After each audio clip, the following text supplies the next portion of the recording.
All right, here we go. All right, good morning, good afternoon, everybody. Good evening, wherever you are, whenever you're watching this, it's time to write a book. I'm Elizabeth Ann Atkins of Two Sisters Writing and Publishing, and every Friday we go live, me and Joanie Lindenmeyer, one of our superstar authors here at Two Sisters Writing and Publishing. Her book is Nun Better, an amazing love story, a bestseller, available on Amazon and wherever books are sold. So Joanie, welcome. Thank you. Welcome to you too. Good to see you. It's a happy day, everybody. It's a Friday. Yes, it's Friday the 13th, but that doesn't mean that, we are giving giant prayers for everybody affected by the Middle East experience right now. It's horrific. And we're sending giant electrifying prayers to bring peace and calm and protection to everyone there, especially the innocent people, mothers, children. It's horrible. So just know, everybody, we're sending lots and lots of prayers, and Joanie and I have superpowers when it comes to prayer, because Joanie's a former Catholic nun, deeply spiritual. I'm a deeply spiritual person, and God hears all. So thank you for sharing. God answers all. Yeah. Bringing home all the people who were kidnapped and helping those who are grieving find peace, and praying that this can end so that it doesn't continue. Yeah. So yes, it is a beautiful thank you for day, that. but we also are, our hearts are heavy with that. So for those of you who are writing a book, this is the place to be. And sadly, grief, fear, trauma can be an excellent impetus for writing a book because it's very healing. Joanie wrote her book starting just 6 months after losing her lifetime partner, 40 years, Carol. And so the book was healing. It was a celebration, a commemoration of their time together. And so whatever you've gone through can be your message of empowerment to help others heal. So Joanie. Yes. Joanie, you agree with me? Oh, totally. Oh boy, you got my juices going there too, my emotions, and it's all good because that's what comes out in the book. And I guess my word of the last week or two has been vulnerable. It's like when we're vulnerable, totally honest, and just totally in the gay world out there, it does bring joy and it does bring freedom. But at the same time, you deal with the pain that we all share, because we all share in love. We all share in that love that disappears or changes or whatever happens. And yeah, it's very powerful. And I have to tell you, Elizabeth, that I finished your book last night, Dark Secret. And everybody, if you have not read this book, I swear, it took me longer to read it because I was crying. I was in the scenes so much, and I felt like things were happening to me because of the way she wrote it. And it's like I had to take my glasses off. I had to wipe my eyes. I couldn't read the pages. It's like, what's next? And it's like I couldn't see. It's like, oh my gosh. But it is such a powerful book. And I'm not going to tell you the ending, but the ending was like, oh yes, this is the best. This is the best. But it is a story you've got to read. You've got to read it, everybody. So thank you for writing this, Elizabeth. Thank you for putting your vulnerable self out there in this story. Oh my gollies. I'm still just breathtaken by it. Just breathtaken. Oh my gosh, Joanie, thank you so much. So that is my second book, Dark Secret. It's a romantic thriller, and it was a bestseller for 5 weeks on the bestseller list in the Detroit paper where I live, and had a big book party. And everybody, I want it to be a movie actually, because it's very cinematic, but it's the themes are very relevant about race and identity and wealth and class and politics. And thank you for that. Love Joanie. And hate. Yes. I mean, talking about romantic thriller, that is definitely it. It was the romance part, and the thrilling part is like, whoop, next adventure, next thing, next scene. Oh my gosh. Yeah. So my editor, Natalia Aponte at Torforge Books at St. Martin's Press, she taught me how to write scenes that have that suspense. And we're teaching that here, and you learned it in my book coaching program. You also learned how to put your reader in the scene. And you did that in your book, but that's what I teach because that's what I learned from Natalia, who's so talented, and she's now an editor. Natalia Aponte. She's outstanding.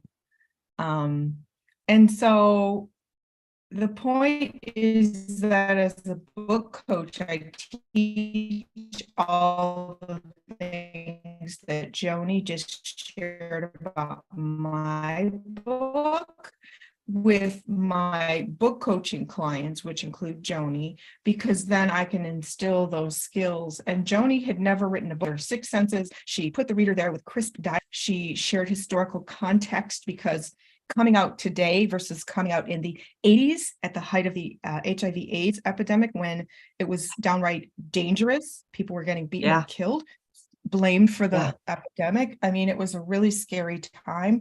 And so you have to put the historical context. Joanie, you and I should talk about that at some point, because nobody's write that one down. Otherwise I'll forget it. I know. Historical context. So if you were born in 1970, you can't not mention the Vietnam War. If you were born in 1968 or coming of age in 68, you can't not mention that Dr. King was murdered that year, because there were riots all over the country and it affected everybody. So if you must put in historical context in your story somehow, even if so true. Paper on TV or whatever. There's so much to talk about on how to write a book. And Joanie and I now are teaming up to help you. I think this is like number 15 or 16 of our talks every Friday. Please watch the rest at the Two Sisters Writing and Publishing YouTube channel, because we go live every Friday with a hot topic. And this one is, Joanie, want to share? Photos and pictures. And how do you select those to put in your book? Or how do you even decide if you want pictures in your book? Mm-hmm. Yes. So really important. You can have 0 photos and let the words do the talking, or our book, Die Standing by Elmer Dixon, the former Black Panther Party leader in Seattle turned global diversity consultant. He has 100 pictures in his book in 3 different galleries: early life, Panther life, and current life. I know, 100, but That's 3 sections. Some people, I know, but it was hard to even nail that down or distill it down to the photos that he wanted. And also, we're going to talk about where to get the photos. Most people have them in their home collection of photos, their family albums and such. However, his were in archives and libraries and places. So sometimes you have to get them and you need permission. So let's talk about all that. But first, Joanie, let's talk about how you decided on what photos to use in your book. Well, I have to back up. We have to start with the funny story. And the funny story is, and everybody, if you haven't heard already, when I first wrote the book, I wrote 534 pages, and that was way too big. So Elizabeth and Catherine and the team said, hey, Joanie, you need to cut it. And so fantastic. Took another month. We cut it, got it down to 300 and some pages. And then Elizabeth, you call me and you tell me, okay, we have the photos. I have them right dab in the center of the book. And I was like pumped up, and I said, yes, Carol and I always wanted to be a centerfold. And yes. That's hilarious for any woman, but for 2 former Catholic nuns, that's even more hilarious. Absolutely. So that's where we decided to put the pictures. And I tell that every time I do a book event, and the roar of the audience just is a crack up. And I have had so many comments about that. And so a lot of people, as soon as they get the book, where's the centerfold? Where's the centerfold? I want to see you in the centerfold. That's so cute. I love it. That's it's awesome. Just a hoot. Very fun. So I think your question is, where did we get the pictures? Well, first off, like you said, we had albums. We have, as you can see behind me, even I have my pictures of my recent pictures. since the book was published, I have pictures all over the house. I have pictures in my prayer corner. Carol loved pictures. We both love pictures, not just of people, but of scenery, of food, of trips, of whatever we're into, because they spark the memory, they spark the emotion. And to us, that's what it was all about. So when you see a baby, or you see whatever the picture is, it just sparks an emotion. And that was Carol and I, personally, my IQ is not as strong as my EQ. My EQ is off the wall. My emotional quotient is off the wall. And that's a gift from God. And I know that comes from pictures. So yes, we selected the pictures from our albums, from what was on my computer, what was on real pictures, actual pictures. And I still love to print those and send those to people, because oftentimes we may have a screen or it's on the phone, but to walk by your refrigerator or to walk by somewhere and actually look at a picture. I carry them in with the visor of my car. I've always carried a picture of Carol in the car. When she had her car, she had a picture of me, and it's just those valuable things. So yes, we selected the pictures, and yes, they're in the centerfold. And so here is page 136 and page 137. And as you can see, we are looking sharp. We are looking sharp. Yes. Each of the pictures were a story that we selected in the book, are pictures that are representing a story that is in the book. That's what I wanted to portray. I wanted to make sure that somebody could see a picture of what we really are talking about in that story in the book. So when you write well, as you did, and you just described my stories in Dark Secret, which has no photos because it's a novel, you have a clear picture of the characters, the people in the book, the scenes. Really important to use words to describe everything in detail, like painting a word picture.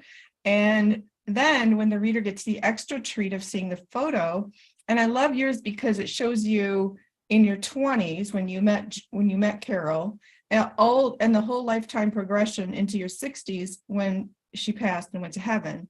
So that was, and also shows her when she fell ill and for 8 years. It shows your adventure and love continued even stronger with her wheelchair and the mobility van and everything. It didn't stop you from the joyous love that you shared and lifetime adventure. So yes, and thank you. How did you pare it down? You're welcome, Joanie. It tells a story. So how did you pare it down, though? Because it's just like we had to pare down your stories. How did you pare down the photos? Because there's so many, they're all so near and dear to your heart. Yes, great. Yes, good question. So you're going to love this one. I spread them all out the dining room table, and there must have been, 100 of them. And so our house has always been su casa mi casa, meaning people come by here all the time. People are welcome all the time, whether they text first or call first or not. But it's like an open door here at our house. And it's like a mini church, I guess. If churches, well, anyways. So anyhow, I've got them all spread out on this table. And I went through and put the date on them. So I knew what, like you just talked about, was it when I was in my 20s, 30s, 40s, 50s, and da-da-da-da-da. And then from there, people would come and I would say, hey, pick your top 10 and or pick the ones you really like. And so what I did was I color coded on little Post-it notes on each picture. And so then they would put a little dot. They would put a little dot of what they liked. Now, I put that on the back of the picture so that people couldn't see what other people thought. I didn't want that to influence what they thought were the top 10. And so then I would be able to look at the back of that little Post-it note and see how many dots were on there. And so that's how I figured out if it hit them as much as it does me, because they all hit me. But if it hit them, then that was super, super important. And the fun part was they would say, oh, tell me about that one. Tell me about that one. Tell me about that one of you camping in the apple orchard and Carol getting out of the pup tent and it's raining and I caught her off guard. And it's in the book, talk to us about that one of you fishing. Talk to us about you volleyball. Talk about, I love the one of Carol in her old original Sister of St. Joseph habit. That is so cute. You need to have that in there. And Yeah, so it was the color coding on the post-it notes that made it happen. I love it. And everybody, we did a talk about your team. Joanie's Yes. team helped her select the photos because we are so biased. It's hard to nail it down to, or distill it down. So that's a great tip, Joanie. One other thing I'd like to share about photos is sometimes if you don't own the photos in your own collection, the copyright law for photographs is that whoever took the picture owns the picture. So if you're at an event Oh, and as a professional photographer or the photos in the media taken by a newspaper or video, and you're taking a still from a TV news report or something like that, or if the photos are in some kind of archive, like Elmer Dixon's book Die Standing, his Black Panther Party photos were many of them in different archives.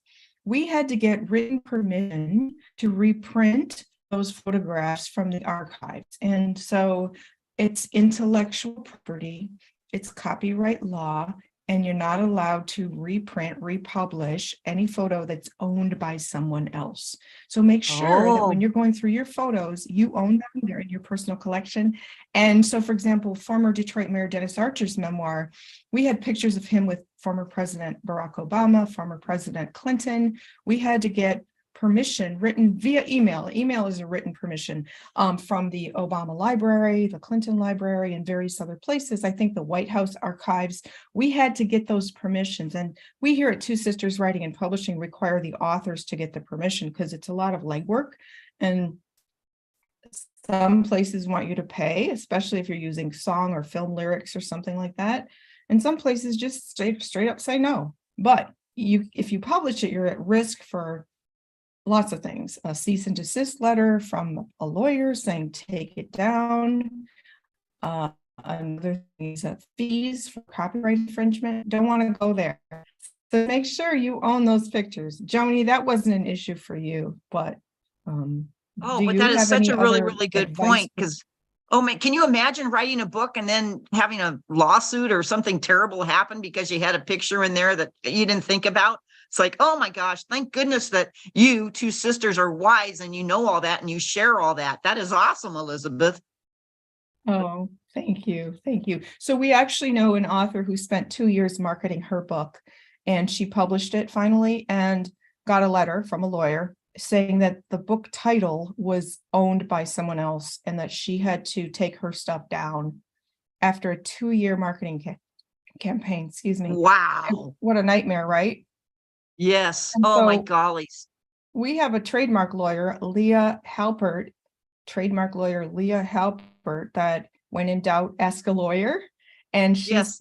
all about, and don't try to do it yourself. People, writers, don't try to do a trademark yourself. Pay a lawyer, because if you think you're saving money by doing it yourself and you make a mistake, it's going to cost you more than if you just pay a lawyer to do it. So now we pay Leah to do all our trademarks and she monitors it on the internet. That's a whole nother talk, but it's really important with these permissions that can pertain to photos is to just know the laws and get professional help if you have any questions. So, Yes. but And I think Joni, you hit the nail on the head again, Elizabeth, that there's no way I, who have never written a book before, could pull this off with all these little facets that a common person such as me didn't even think about, right, and it's right. like, thank goodness you, Catherine, Leah, and your team, you had my back. You had my Mhm, back through this whole mhm. process. And again, Yeah. it comes back to that team. And that's just really, really powerful. Mhm. Related to that is not just the pictures I select, but I know you had said, Joanie, we need a picture for your bio. And I'm like, Yes. oh yeah. I said, okay. So I think I just sent you one or two from my phone, and here I am in my purple hat on the beach or whatever. And I remember you saying, no, we need a better picture than that. And I Yeah. loved it because you're so honest Yeah. as well. We need a better picture than that. And my neighbor Mhm. Leslie, who is a great photographer, had some, and some other people took some pictures of myself that I then sent to you. And then you helped turn that into the bio picture for the book. as well as any press releases or any of the pictures that we need to do to help promote. And so it's a double whammy that we can use those same ones. And you have such an eye, and Catherine and my sister Gail and my sister Terry and other people on my team have such an eye for color and for what is best for the person to understand what that picture is all about. And that's just really, really cool. Joanie. Oh, very cool. I love that. So your professional photo, your author photo, on the book cover, or on the book jacket on the back flap. We always, when we publish books, we always put the author bio at the back of the book with the author's photo in black and white, but on the cover it can be in color, unless you have a color interior, which is more expensive and fine. But then if you have a website, when we have a press release, when you have events, you want to include, and oftentimes if you're speaking somewhere, the library, the store, they're going to ask for your headshot. So you really need to invest in a good one that's professional, but also that conveys the tone of the book. You want it to, if your book is fun and flirty or, fantastical or super serious business, you need to reflect that in the photo. So if you're a finance person and your book is about how to build wealth, you're probably going to be wearing a pinstripe suit, jacket, and a crisp white shirt or something that looks like you're an authority in finance and trustworthy and professional. If your book is about gardening, have a picture of you in the garden with some flowers and tools in your hand and some gloves in the sun or whatever. And then your book, you, Joanie, you're so unique. You're always overflowing with joy and exuberance. So your photos always do that. You're holding a book. You're holding a book on the mountain. You sent it to me when you were in Moab. You're on the mountain holding your book. I mean, so fun. You can just pick whatever author photo is relevant to the messaging that you're sharing in the book. Yes. Yes. And color makes a big difference too. And I know when you talked about that with pictures in the book, and I don't remember the exact prices, but you said if you had 3, 4, 5, 6 pages of color, it really adds to the cost of the book. And I kept thinking, you don't want a book that costs more, because then for some people it's a struggle already to buy a book, Right. And so that was really, really important. So it's like it's all so many things to think about. It's not just like, hey, here's a picture. Yeah. Oh, let me share one other tech point about photos, Joanie. So everything we do in publishing is digital. So you have physical photos of your family, your life, which chances are you do, unless you were born in recent, like a decade ago or so.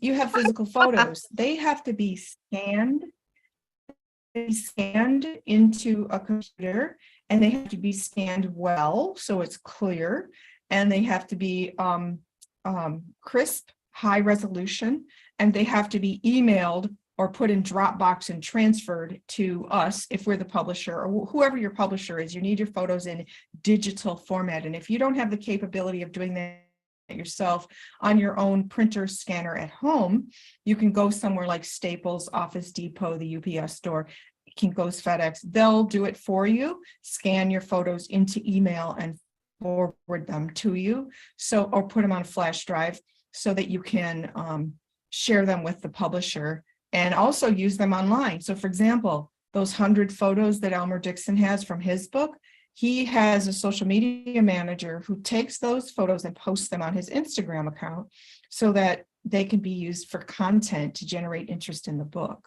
So there's multi-purpose uses for photos in your book. It's not just a one-time, oh my gosh, I have to do all this extra. No, photos, as you said, Joanie, photos speak 1,000 words or more. Yes. And they really, really enhance the experience for the reader. Do you have any final thoughts about photos, Joanie? First off, just a hats off to your sister, Catherine, because she was the one that I was able to mail the actual print of the photos, and she took care of all the scanning and whatever all that process was. And I so appreciated that. And Elizabeth, you and I are writing 2 more books that will be coming out in June of 2024. And I am so excited. I Right. have been receiving the photos of other contributors with their heart-coring stories and with their pictures. And it is fun to know that they want to be in the collage in the book. And what a legacy that is. I guess that's my point. What a legacy. It's not just the words, but it's the pictures that will also be a legacy for years and years to come. And that is super, super powerful. Yes, yes, yes. I love it. They're forever preserved there. And the photos are in the ebook as well, which definitely will live on forever and ever and ever in the world. Photos in it preserved. And for those who do a memoir with their parents or grandparents from the old country, might have been the only few photos that exist from the 1800s even. Yeah. That makes it all the more special for current and future generations to see their roots, and for the readers to see the roots of the author. So it's really, really powerful. So everybody, we would love to hear your comments, questions about photos in your book. We hope we've provided some robust information and guidance for you today. We'd love to hear any questions you might have about book publishing, so we can do a talk on Friday Lives, me and Joanie, about whatever your question is, so we can provide some clarity and guidance for you. I'm Elizabeth Ann Atkins of Two Sisters Writing and Publishing. Please visit twosisterswriting.com. Learn more about what we do. If you're trying to write a book, I'm your book coach. I can work privately with you or in group settings, and we publish books. Joanie can be reached at on Facebook at Joanie Lindenmeyer. And she's always happy to hear from people about writing, about LGBTQ plus questions, especially if they're sensitive and you need somebody to talk to.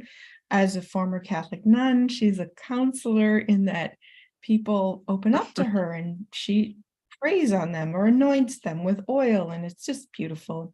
So Joanie, do you have any final words? I don't think so. This has been a phenomenal podcast today. Great subject. And I guess the final word is smile for a picture today, everybody. We need the smiles. There's other pain and things going on in the world. So put your smile out there for everybody, because smiles do make a huge difference. Yes, smiles, so important, so important. All right, Joanie. Well, thank you again for another amazing talk about how to write a book. Weekly tips from me and Joanie, best-selling author, me, book coach, publisher, and best-selling author, as Joanie so kindly shared about my book, Dark Secret, which is available on Amazon in paperback and ebook. We republished it from Two Sisters Writing and Publishing, but Joanie has the version that was published by St. Martin's Press. So that's looks like you got it at the library. Yeah? I think I did. Yes. Yeah. So, well, thank you everybody for watching. Please check out Nun Better, Joanie's book. Please visit twosisterswriting.com, and we will see you again next week. Meanwhile, happy writing. Love you. Have a great day, everybody. Big hugs. Big hugs to everybody. You bet. Bye-bye. Bye. Okay.